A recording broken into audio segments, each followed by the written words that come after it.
You ask Tiger to solve. This deals with linear equations with one unknown. The final result is x equals 7/2. Let's solve it step by step. Simplify the expression. Expand the parentheses. Multiply the coefficients. Simplify the arithmetic.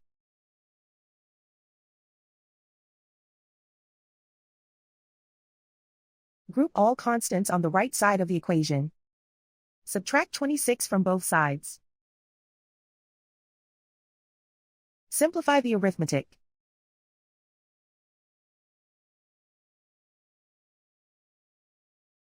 Isolate the x.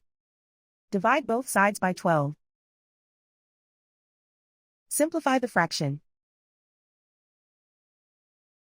Find the greatest common factor of the numerator and denominator. Factor out and cancel the greatest common factor. And so the final result is x equals 7/2.